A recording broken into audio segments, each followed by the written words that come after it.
Ujar Nabi, inna akhwafa ma akhafu alaikum ithnani, tulul amal wattiba'ul hawa. Ala wa inna tulul amal yunsil akhirah wattiba'al hawa yasuddu anil haq.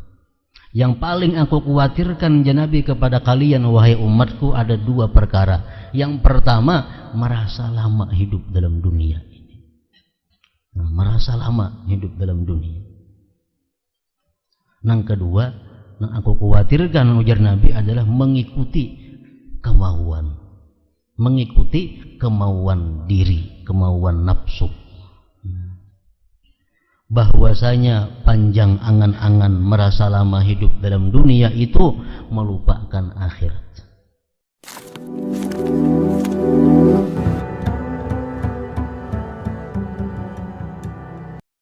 Ketahuilah sesungguhnya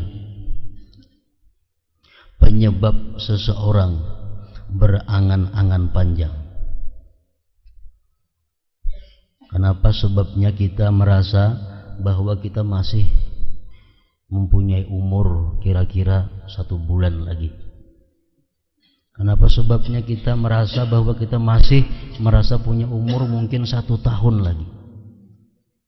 Kenapa sebabnya kita mungkin merasa masih punya umur 20-30 tahun lagi? Nah, sebabnya tidak lain adalah kebodohan. Karena kita bodoh. Karena kita jahil. Lalu kita merasa bahwa hidup kita dalam dunia ini masih lama. Maksud bodoh di sini bukan bodoh dalam hal urusan duniawi, bukan bodoh dalam hal berhitung, bukan bodoh dalam hal berdagang, berniaga. Tapi maksud bodoh di sini adalah bodoh dalam hal yang dipandang oleh Allah Subhanahu wa Ta'ala. Nabi kita sallallahu alaihi wasallam diturunkan di bangsa Arab situ, masanya disebut masa jahiliyah, masa kebodohan. Padahal orang jahiliyah waktu itu bukan bodoh, mereka orang yang pandai dalam hal berbahasa, mereka orang yang pandai dalam berdagang, mereka orang yang pandai dalam bersiasah, berpolitik. Tapi Allah menyebut mereka itu adalah jahiliyah. Kenapa sebabnya? Karena mereka dalam pandangan Allah orang-orang bodoh. Karena menyembah sesuatu yang mereka bikin sendiri. Menyembah sesuatu yang diulah seorang. Nah, sama halnya apabila kita merasa bahwa hidup kita ini masih 1 bulan lagi, 2 bulan lagi, bahkan mungkin 20 tahun lagi, itu adalah kita termasuk orang yang bodoh.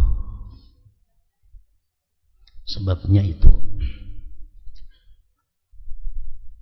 Yang kedua, penyebabnya seseorang itu berangan-angan panjang, merasa hidup masih lama, cinta dunia dan perasaan nyaman terhadap berbagai kenikmatan dunia.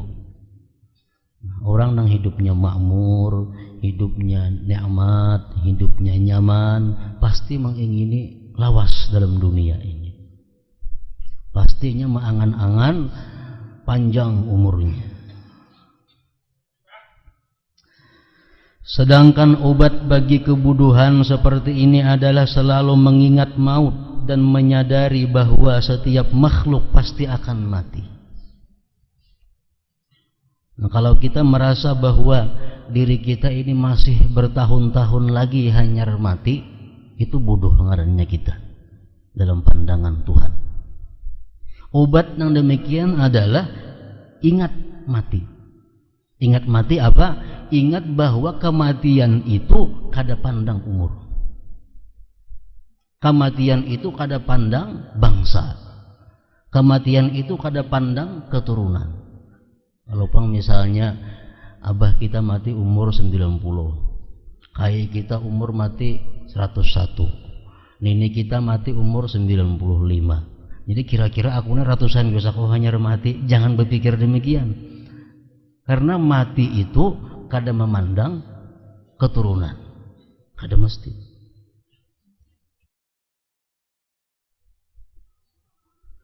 Nah, berpikir demikian adalah pikiran bodoh. Pikiran bodoh. selalu mengingat maut dan menyadari bahwa setiap makhluk pasti akan mati.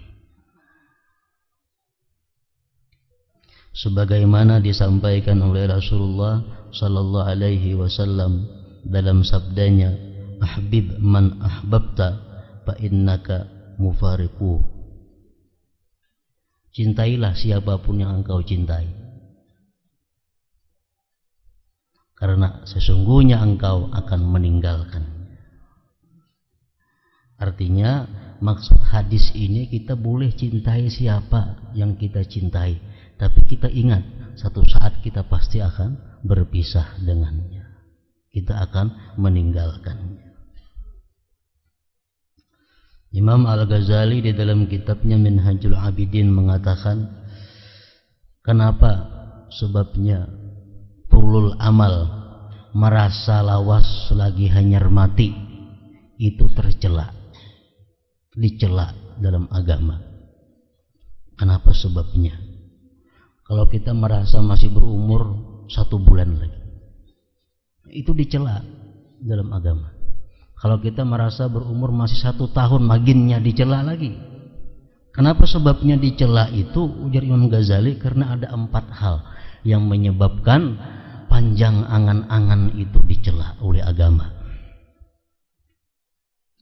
Pertama, tarakut ta'ah wal kasal biha. Perasaan masih lama hidup dalam dunia ini adalah menyebabkan kita meninggalkan taat kepada Allah dan malas. Itu sebabnya tulul amal ini dicela. Kita malas beramal, malas untuk taat karena kita masih merasa ada umur untuk memperbaiki diri. Padahal Rasulullah SAW bersabda, ujar Nabi berpesan kepada salah seorang sahabat Sidin, salli salata muwaddi'. Sembahyanglah engkau sebagaimana sembahyang orang yang terakhir sembahyang. Jadi kalau kita sembahyang zuhur, sembahyang asar, kita pastikan bahwa ini merupakan sembahyang yang terakhir bagiku. Nah, sehingga dengan demikian kita bisa sembahyang itu khusyuk. Bisa sembahyang itu tambah hadir hati kehadirat Allah. Nah, salli salata muwaddi'. Sembahyanglah engkau sembahyang orang yang terakhir kali sembahyang. Jadi kita sembahyang asar hari ini, jangan kita berharap di maghrib bisa sembahyang. Lalu kita berusaha sembahyang asar ini sebaik-baik sembahyang jadinya. Kalau kita merasa bahwa esok kita masih bisa sembahyang asar, Jumat kaina masih bisa sembahyang asar, tahun kaina masih bisa sembahyang asar. Nah, lalu sembahyang itu apa adanya, sembahyang itu bebarang aja. Bahayanya ini tulul amal, membuat kita malas dalam taat, malas dalam berbuat ibadah kepada Allah. Yang kedua, kenapa tulul amal itu dicela? Merasa lama lagi hidup dalam dunia itu dicela karena akibatnya tarakut taubah wa taswifuha. Ujar Imam Ghazali, akibatnya meninggalkan tobat dan menunda-nunda tobat. Akibat kita merasa masih hidup lagi bulan akan datang, makain aja tobat dulu. Akibat kita merasa masih menemui bulan Ramadan ini, kayaknya bulan Ramadan aja memperbaiki diri, kayaknya bulan Ramadan aja tobat, kayaknya bulan Ramadan aja memperbanyak ibadah. Nah, akibat daripada tulul amal. Yang ketiga, bahayanya al-hirsu ala jam'il mal wal istighal bid dunia. Kalau kita merasa masih berumur 2-3 tahun lagi, itu kita pasti kepingin untuk mengumpulkan dunia, untuk mengumpulkan dunia, harta. Kenapa? Karena kita merasa masih 2-3 tahun lagi umur. Kayak apa kena aku mengungkusi ini, kayak apa kena aku bayar ini, kayak apa aku bayar itu. Padahal yang kita pikirkan itu semuanya dalam tanggungan Allah Subhanahu wa ta'ala, sudah ditentukan oleh Allah Subhanahu wa ta'ala. Akibat daripada tulul amal. Nah keempat, nah ini yang paling berbahaya. Akibat tulul amal itu adalah qaswatul qalbi, keras hati. Hati kita jadi beku, mendengar Al-Quran kada tersentuh, mendengar orang menyampaikan hadis Nabi kada tersentuh. Nah, ini keras sudah hati ini. Akibat daripada tulul amal.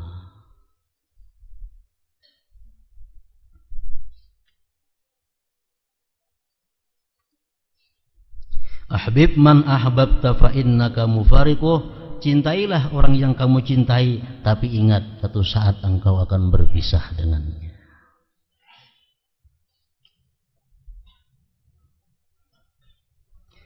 Ujar Nabi, inna akhwafa ma akhafu alaikum ithnani, tulul amal wattiba'ul hawa.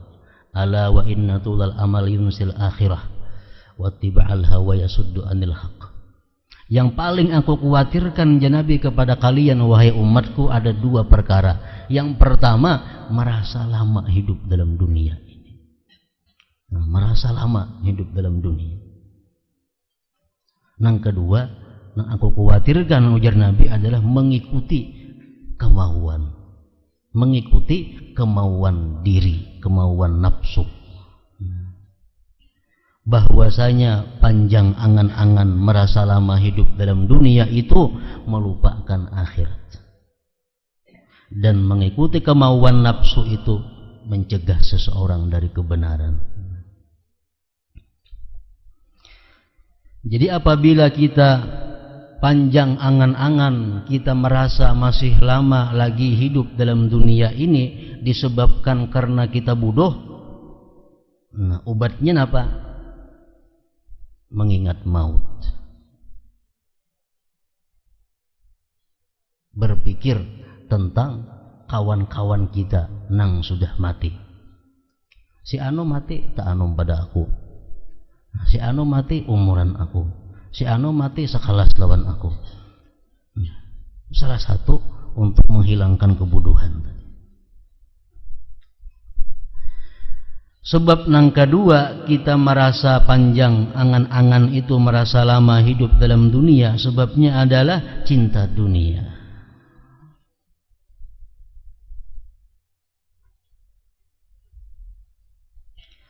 Cinta dunia dapat diobati dengan memperkuat keimanan terhadap Allah dan hari akhir, serta kesadaran bahwa dunia ini fana, rendah, dan dibenci Allah Ta'ala.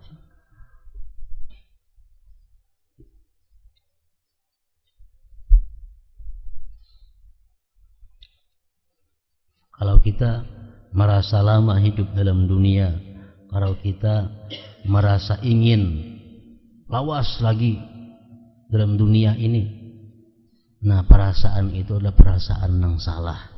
Itu perasaan penyakit. Nah mesti diobati. Obatnya ujar Sidin tadi dengan memperkuat keimanan terhadap Allah dan hari akhir,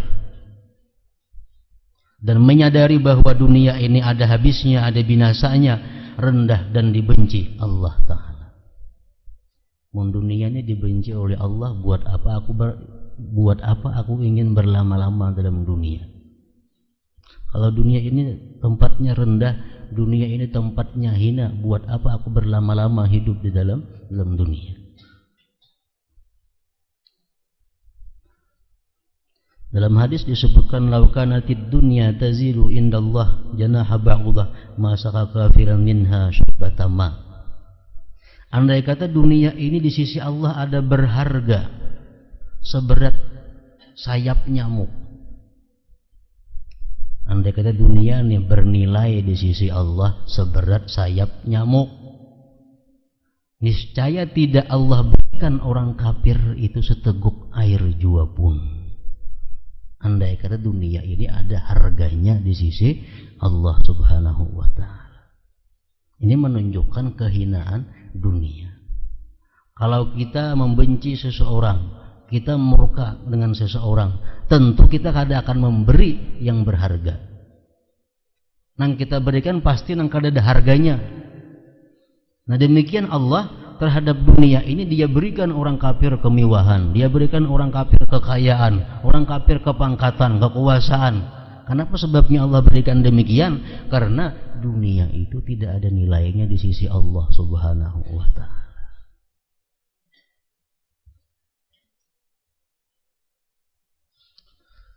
Lau kanatid dunya tazinu indallah janaha ba'udah ma saka kafir minha syurbatam ma. Hadis lain mengatakan ad-dunya sijnul mu'min. Orang mukmin itu orang yang kada betah hidup dalam dunia.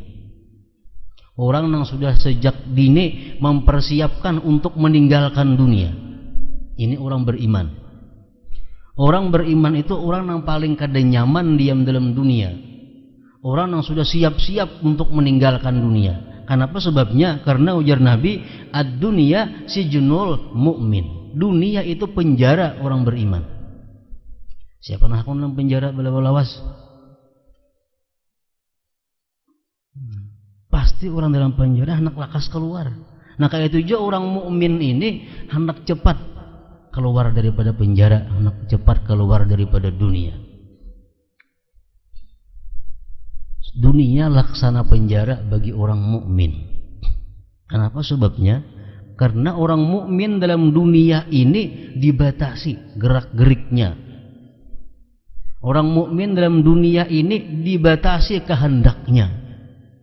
Orang mukmin dalam dunia dibatasi kawan-kawannya. Kada boleh berkawan si A, kada boleh berkawan si B, kada boleh berpakaian macam ini, kada boleh makan ini, kada boleh ke tempat itu, kada boleh ke tempat ini. Nah, orang mukmin dalam dunia itu diatur kayak orang dalam penjara. Makanya orang beriman pasti hendak cepat keluar daripada penjara. Pasti cepat hendak keluar daripada dunia ini.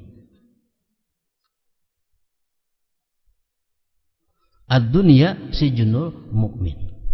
Jadi kalau kita beriman kepada Allah dalam hadis ini artinya apa? Kita mesti merasakan bahwa dunia ini adalah penjara.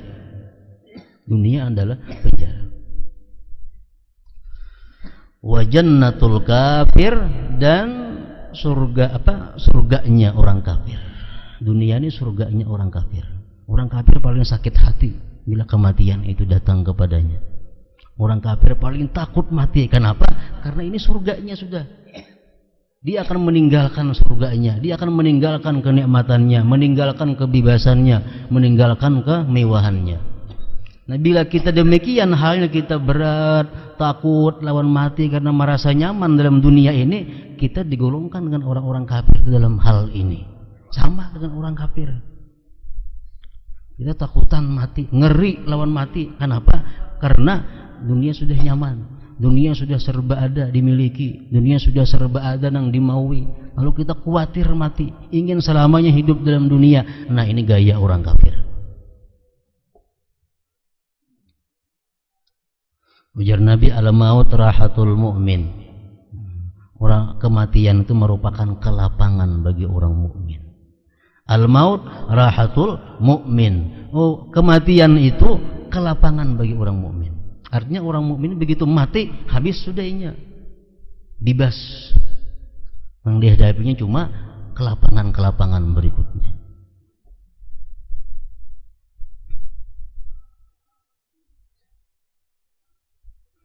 Nah, jadi demikian orang-orang dahulu, para salafus salihin, orang-orang salih, mereka bercerita dalam manakib-manakibnya. Aku dalam dunia ini sebenarnya kepingin sebuting aja sembahyang malam. Namun aku ini kada kawal lagi sembahyang malam, aku lebih baik mati. Nah, jadi mereka tuh ingin hidup dalam dunia karena ibadah. Aku kepingin dalam dunia hidup, minta panjangkan umur kepada Allah, karena dalam dunia aku menemukan kenikmatan ibadah kepada Allah. Kawa sembahyang malam, kawa sembahyang itu, kawa sembahyang. Jadi aku masih ingin hidup dalam dunia. Paling-paling demikian kalau mereka itu hendak masih tetap di dalam dunia ini. Ada lagi sebagian mereka, aku masih ingin hidup dalam dunia karena masih ingin mengajarkan ilmu, masih ingin mengharapkan mereka menimba ilmu kepadaku. Jadi masih aku ingin hidup dalam dunia. Kalau andai kata mereka sudah dapat ilmu daripadaku, aku lebih senang mati daripada hidup di dalam dunia ini. Nah, itu bisa dimasukkan demikian, ingin hidup dalam dunia tapi untuk hal-hal yang sifatnya ibadah kepada Allah Subhanahu wa taala. Makanya Rasulullah sallallahu alaihi wasallam sesudah beliau dakwah menyampaikan Islam di Makkah 13 tahun, di Madinah kurang lebih 10 tahun, turun sudah ayat al-yauma akmaltu lakum dinakum wa atmamtu alaikum ni'mati wa raditu lakumul Islam madina. Biar Tuhan, sekarang sudah sempurna agama. Artinya sekarang sudah habis tugas Nabi Muhammad untuk dakwah. Sekarang sudah habis. Islam sudah kemana-mana, Islam sudah diterima oleh semua golongan. Nah, lalu Nabi kita diberi pilihan oleh Allah. Biar Tuhan, wahai Muhammad, engkau diberi tetap dalam dunia atau ikam memilih Rafiqal A'la. Nah, Rasulullah memilih Rafiqal A'la. Nabi kita memilih kawan yang di atas. Nah, artinya Allah Subhanahu wa taala. Kenapa demikian? Karena sini sudah habis tugasnya. Sudah habis tugasnya. Nah, demikian pula kalau kita orang yang beriman, beribadah sudah kada kawa lagi karena sudah uzur, sudah tua, sembahyang malam kada kawa lagi, memperbanyak Quran sudah kada kawa lagi. Nah, kalau sudah demikian halnya, kita lebih senang menerima kematian daripada berlama-lama hidup di dalam dunia ini. Tapi kalau kita masih hendak rajin beribadah, rajin menuntut ilmu, rajin mendakwah Islam, rajin menegakkan syiar Islam, ayo hendak panjang umur. Ini masih dipuji di dalam agama kita, karena kita ingin dalam dunia untuk agama. Nah, itu dibolehkan. Jangan kayak tadi, orang yang ingin dalam dunia karena merasa nyaman dalam dunia, karena merasa nikmat, karena merasa serba ada, lalu takutan lawan mati. Nah, ini nang kada baik. Ad-dunya sijnul mu'min wa jannatul kafir. Al-maut rahatul mu'min.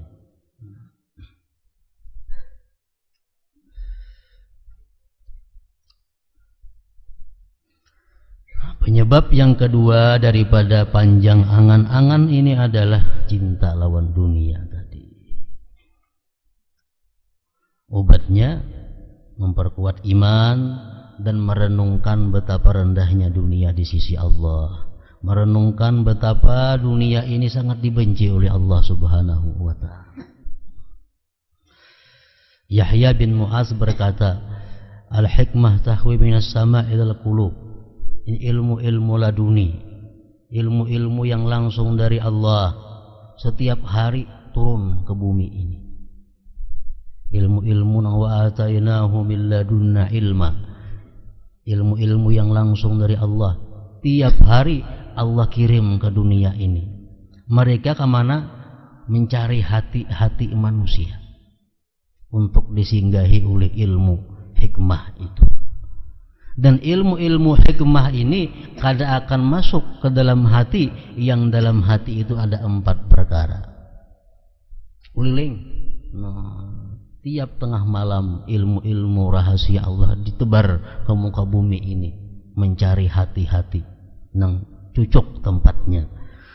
Ilmu itu kada akan singgah di hati orang nang dalam hatinya ada 4 hal. Yang pertama, ar-rukun ilad dunia. Nah, orang itu dalam hatinya cinta kepada dunia. Kalau hati kita masih cinta kepada dunia, masih ingin lama-lama hidup dalam dunia, beliung sudah ini. Oh, ini kada patut tempatku di sini.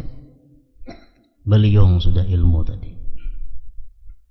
Yang kedua, dalam hati kita itu kalau ada waham mughadin, memikirkan kehidupan esok hari. Esok hari kayak apa kena aku makannya, esok hari kena kayak apa aku belanjanya, esok hari kena kayak apa anak-anakku sekolahnya. Nah, memikirkan demikian, ilmu itu pun kada akan masuk ke dalam hati yang memikirkan hal-hal seperti itu. Yang ketiga, wahasadu akhin, dalam hati kita ada dengki kepada saudara kita, kaum muslimin dan muslimat. ilmu itu mengetahui hati kita ada hasad dengan saudara, ilmu itu pun kada jadi masuk ke dalam hatinya. Yang keempat, hubbu syarab, dalam hati kita ada kepingin dimuliakan orang, kepingin kemuliaan. Ini hati hendak dimuliakan orang, hati kita hendak disanjung, dipuji orang. Kalau hati demikian, ilmu hikmah kada akan bisa masuk ke dalamnya. Nah, jadi yang pertama, ar-rukun ila dunia. Kalau hati kita ini ada cinta condong kepada dunia, ilmu-ilmu laduni kada akan bisa masuk ke dalam hati itu. Nah, ini bagaimana Allah membencinya terhadap dunia.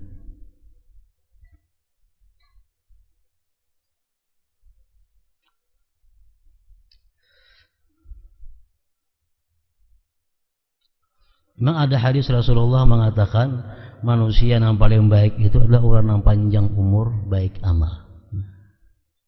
Itu paling baik manusia, umurnya panjang, amalnya baik.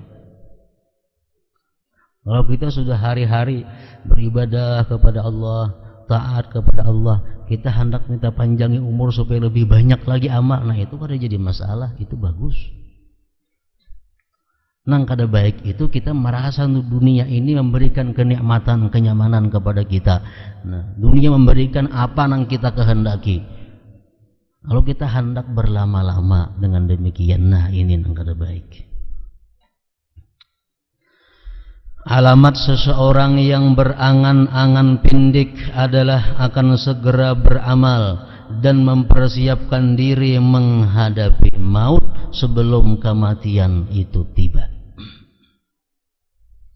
Jadi kalau mendengar ada hadis amalan ini baik, ada mendengar perkataan ulama-ulama salihin bahwa salawat ini baik, kada ada lagi dalam pikirannya, oh kaina menggawi, kaina tuh kada ada lagi.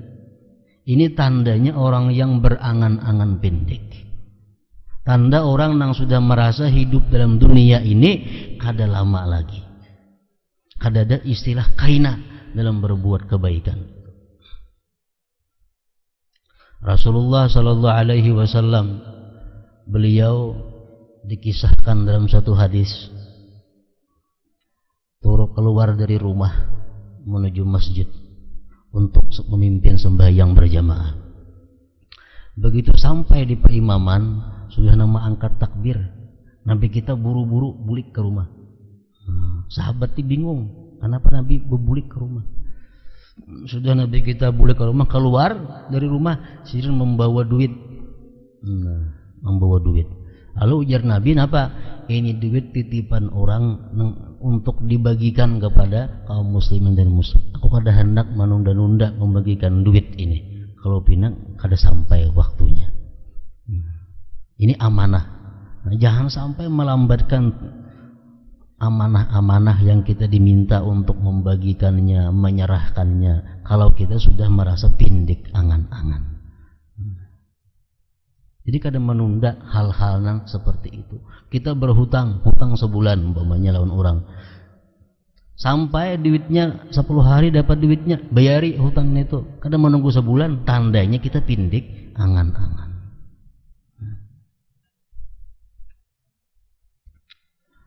Alamat seseorang yang berangan-angan pindik adalah akan segera beramal dan mempersiapkan diri menghadapi maut sebelum kematian itu tiba. Nang apa aja dalam akal kita sesuatu nang kita telah sedia itu nyaman.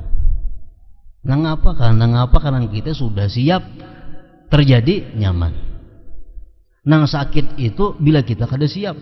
Nang apa aja bila kita kada siap sakit. Baik urusan dunia apalagi urusan akhirat. Kita bahabar ke rumah orang, lah aku esok kena datang ke rumah Hikam jam 1, kena datang ke rumah Hikam kena esok jam 9. Nah kita nyaman ampun rumah nih, masih siap.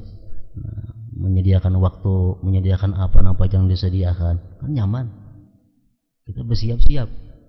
Kalau kita kada ada persiapan, kada ada pemberitahuan, datang kurang 20 ke rumah.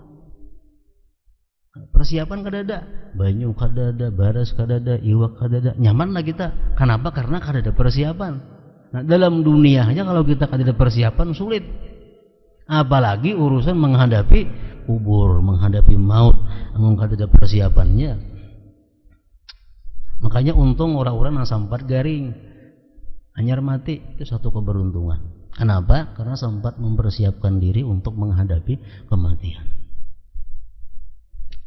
Orang diberi Tuhan penyakit itu satu keuntungan, satu rahmat. Dengan penyakit ini bisa ingat, nah ini aku sudah semacam bisi penyakit. Dan penyakit itu bila datangnya ketemu lagi bulik, paling-paling berlindung datang pulang kitanya. Penyakit ini kiriman daripada Allah Subhanahu wa Ta'ala untuk mengingatkan manusia bahwa kematian itu artinya kada jauh lagi. Jadi mungkin kita ada penyakit, satu penyakit itu adalah satu rahmat daripada Allah untuk memberikan kabar kepada kita bersiap-siap. Nah, bersiap-siap. Karena ada yang pacang bakal maambili. Ini kabarnya sudah ada semacam penyakit. Bila semacam penyakit ini kita masih kada perhatian, bisa kalau Tuhan sayang dikirim Tuhan pulang sebuting lagi penyakit. Dengan harapan supaya penyakit yang kedua ini bisa ada perhatian. Kalau ada perhatian juga dua macam ada penyakit, darah tinggi, kancing manis umpamanya. Gak masih aja lagi, kada ada perubahan daripada sebelum ada penyakit, kada ada perubahan. Sebelum ada penyakit macam itu juga, dua macam penyakit dikirim masih kada ada perubahan. Tuhan masih sayang, dikirim Tuhan stroke. Dikirim Tuhan stroke, tangan pilai, batis pilai. Ini sudah peringatan yang lampu kuning terakhir nih. Bila sudah masih hajan ini, nah ini orang sudah tidak disayangi oleh Allah Subhanahu wa Ta'ala lagi. Macam-macam peringatan diberi Tuhan, teguran diberi Tuhan, kiriman demikian. Intinya apa? Penyakit itu supaya kita mempersiapkan diri sebelum kematian itu tiba. Para ulama berkata, Abdalun nas man fi khamsu khisal. Manusia yang paling abdal itu orang yang dalam dirinya ada 5 perkara. Ini manusia yang paling utama. Yang pertama, ayyakuna muqbilan ala ta'atillah. Bahwa dia ini selalu berhadap taat kepada Allah. Orang ini taat lawan Allah. Yang kedua, ayyakuna naf'uhu zahiran bainan nas. Orang ini manfaatnya nampak, manfaatnya nyata di tengah-tengah manusia. Mana orang yang suka beribadah, orang ini bermanfaat pulang, nampak manfaatnya jelas bagi manusia.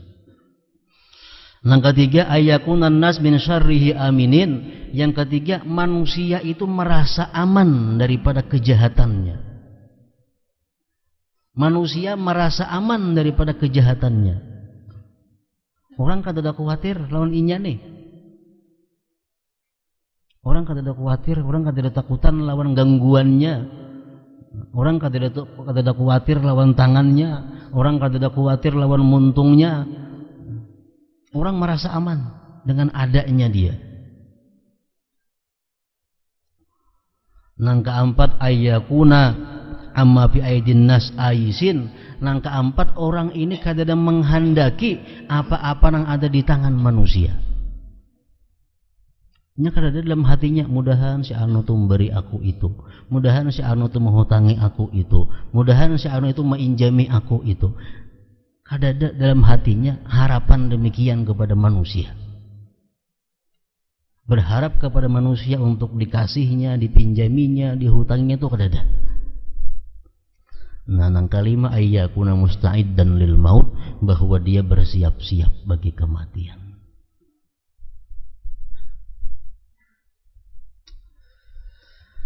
Rasulullah sallallahu alaihi wasallam bersabda, "Igtanim khamsan qabla khamsin, syababaka qabla haramika, wa sihhataka qabla suqmik, wa ghinaka qabla faqrik, wa faragaka qabla syughlik, wa hayataka qabla mautik." Ujar Nabi kita, manfaatkanlah 5 hal sebelum tiba 5 yang lain. Manfaatkan masa mudamu sebelum tiba masa tuamu. Kita masih kuat, Manfaatkan kekuatan ini untuk ibadah. Puasa, perbanyak puasa. Perbanyak sembahyang malam. Ini lagi anum Abah Haja, guring itu 2 jam sehari. Awal lagi anum 2 jam, sejam sehari cukup. Sudah makin tua makin kada kawa lagi.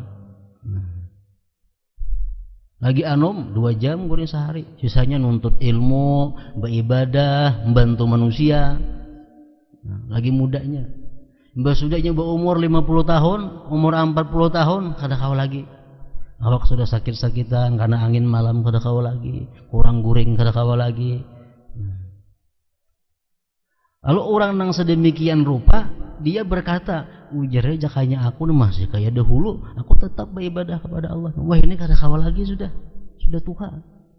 Nah tetap ini di hari-hari dicatat oleh Allah sebagai orang nang ahli ibadah. Nah ini untungnya. Kalau kita lagi anom kada ada kuat beribadah. Sudah kita tua, makanya aku lagi anom kok kuat beribadah. Kata ditulis Tuhan. Kenapa? Tuhan sudah membuktikan lagi anum pan apa digawe. Tuhan sudah membuktikan lagi anum kan napa-napa. Dulu sihatnya, kuatnya, gagahnya kada ada.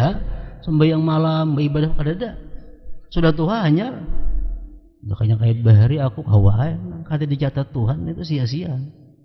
Karena Allah sudah memberikan kekuatan pada waktu masa mudanya itu. Nah ini untungnya orang yang lagi muda beribadah, lagi muda nuntut ilmu. Sudah tua kada kawa lagi, tiap hari dicatat oleh Allah sebagai orang yang ahli ibadah dan menuntut ilmu. Wasihhataka qabla suqmik. Manfaatkan masa sihatmu sebelum tiba masa sakitmu. Lagi sihat, puasa, beribadah, macam-macam. Sudah garing, puasa kada kawa lagi, beribadah malam kada kawa lagi. Sudah garing, tapi hati tetap. Jakanya aku sihat kayak bahari, aku masih puasa. Jakanya aku sihat kayak bahari, masih beribadah malam. Allah tahu, Allah mencatat tiap malam pahalanya. Karena Tuhan sudah membuktikan ini orang lagi sihat, memang beribadah kepadanya. Manfaatkan masa kayamu sebelum tiba masa fakirmu. Orang ini lagi sugih, lagi kaya raya, suka sosial, suka membantu orang, suka macam-macam kebaikan diperbuatnya. Nah, sudah enya tuha, kalau kau lagi berusaha, hartanya sudah kada ada lagi. Lalu ingin berkata, makanya kau kayak bahari jadinya bangunakan masjid sebuhan itu. Ditulis oleh Allah. Karena Tuhan tahu lagi anom, lagi inya kaya, orang ini memang sosial. Lagi dia kaya, memang orang ini suka memberi makan yatim, memberi makan orang fakir miskin. Dicatat oleh Allah tiap hari. Walaupun ini sekarang sudah miskin, kada kau lagi melakukan yang demikian itu.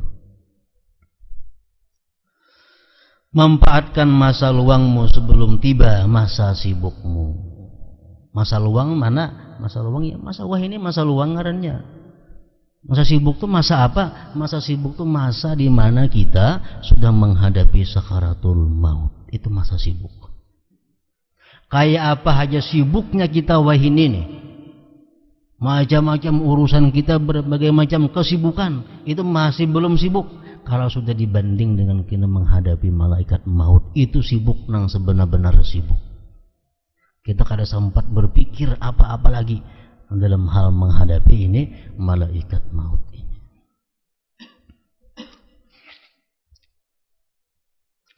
Di setiap manusia datang malakal maut, terutama orang-orang yang kurang ibadah, kurang taat kepada Allah, datang malaikat maut. Apa yang dikata oleh manusia ini? Orang yang selama ini jarang dekat lawan Tuhan, jarang beribadah lawan Tuhan, jarang sosial kepada makhluk Tuhan. Datang malaikat maut, apa yang diucapkan oleh si manusia ini? Laula akhartani ila ajalin qarib fa asaddaqa wa akun minas shalihin. Ini si hamba ini memohon kepada malaikat maut, tunda pang sedikit saja waktuna, sekadar aku kau menyedekahkan seluruh hartaku. Ini sudah malaikat maut. Bila malaikat maut sudah datang kepada kita, kita sudah melihat kepadanya, sudah kada berguna lagi kebaikan-kebaikan itu. Nah, kita mengata setiap manusia yang selama ini jarang jauh dengan Tuhannya di hadapan malaikat maut tuh berkata, laula akhartani ila ajalin qarib fa asaddaqa wa akun minas salihin. Wahai malaikat maut, beri pang aku sedikit lagi waktu sekadar kau mengucapkan bahwa seluruh hartaku kusedekahkan. Berapa detik ada tuh? Sekadar kau mengucapkan bahwa hartaku semua untuk kusedekahkan agar aku jadi orang saleh. Ya malaikat maut, wala yu'akhirallahu nafsan idza jaa ajaluha. Allah kadang akan memberi tempo lagi kalau sudah tiba saatnya. Ini sudah tiba saatnya, kada ada lagi tempo. Walaupun sedetik, 2 detik sekadar mengucapkan itu, kada ada lagi tempo. Ini masa luang ya, masa wahini ngarannya. Manfaatkan masa luangmu sebelum tiba masa sibukmu, dan manfaatkanlah masa hidupmu sebelum tiba masa matimu. Dahulu setiap hari Malik bin Dinar rahimahullah berkata kepada dirinya, segeralah beramal sebelum kematian menghampirimu. Sebanyak 60 kali Sidin tiap hari membisiki diri Sidin. 60 kali sehari, lakasih beramal sebelum maut menghampiri dirimu, lakasih beramal. Dan dalam sebuah nasihatnya, beliau rahimahullah pernah berkata, segeralah beramal, sesungguhnya jika tarikan napas ini ditahan, maka terputuslah amal-amal saleh kalian.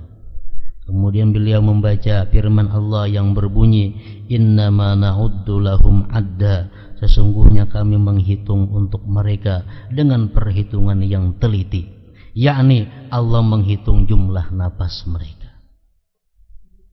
Allah mengetahui masih berapa napas yang kita miliki. Allah yang tahu demikian itu. Oh, kita masih memiliki sekian juta napas lagi.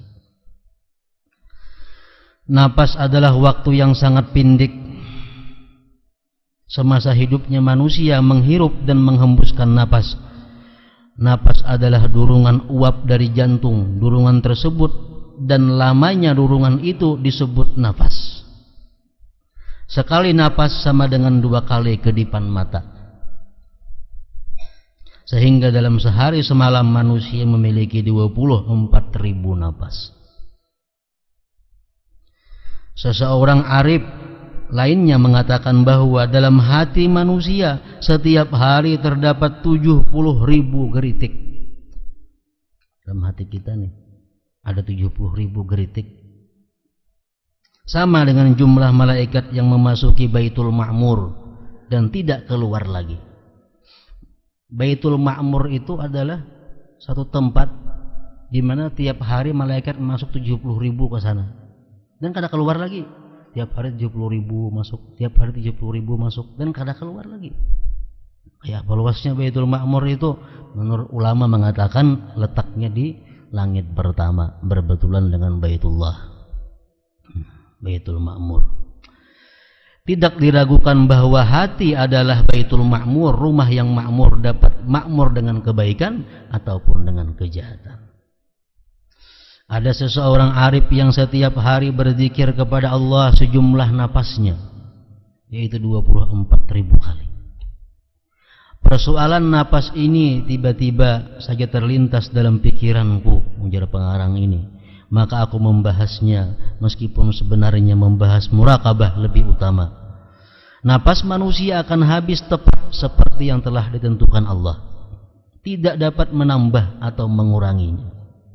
Napas terakhir yang dihembuskan manusia berakhir dengan keluarnya ruh dari jasad. Begitu ruh keluar dari jasad, di sekitar mayatnya orang-orang menangis. Malaikat maut itu sebenarnya berkata, wahai keluarga si Fulan, kami tidak zalim kepada Fulan ini. Memang sudah habis jatahnya. Kami bukan mengurangi jatahnya, kada. Kami tidak zalim. Kami mencabut tepat. Memang jatahnya sudah habis bernapas. Meninggalkan keluarga dan memasuki kubur sesuai dengan ketentuan ajal yang tidak dapat diketahui kapan tibanya. Kesempatan hidup manusia ini dimanfaatkan oleh syaitan untuk menakut-nakuti mereka dengan kefakiran dan menyuruh mereka untuk berbuat keji. Sayangnya manusia itu sendiri telah menipu dirinya dengan memperturutkan berbagai keinginan syahwat, menunda-nunda tobat, dan meragukan kematian dan akhirat. Akhirnya maut tiba menjemput tamu dunia, membawanya pergi meninggalkan dunia ini dalam keadaan telanjang dan tidak membawa apa-apa. Nah, syaitan datang kepada diri kita di waktu kita berumur mungkin 20 tahun. Syaitan datang. Syaitan kaina yang berbuat taat tuh kaina aja. Yang masih hanya 20 umur. Yang berbuat taat wah ini berarti Tuhan kena kada baik soal khatimah jadinya. Yang lagi baik-baik kelakuan kena Tuhan kada baik lagi. Baik Tuhan kena baik biar aja kada baik dulu. Nah, syaitan membujuki demikian waktu kita umur 20-an. Karena umur 30 sadang hendak memperbaiki diri. 10 tahun pulang kita mentaati syaitan tadi. Umur 30 datang pulang syaitan, 30 itu masih 40 kayaknya sadang. 40 itu batas manusia baik buruknya ditentukan di situ ya syaitan.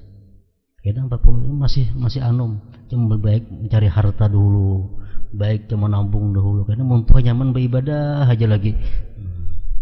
Hakun pulang kita menuruti.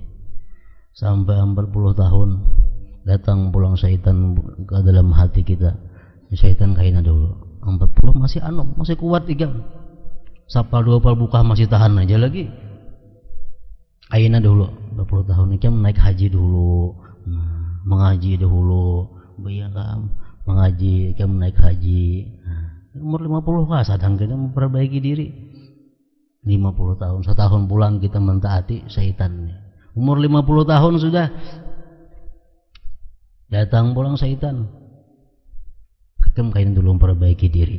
Kem anak masih banyak lagi tuh. Anak ulahkan rumah sebuah seorang dulu, toko sebuah seorang. Sediakan inya nyaman kan ikam? Ikam mati anak nyaman. Hakun pulang kita. Umur 60 tahun sudah. Datang pulang syaitan. Cucu tuh anak halus.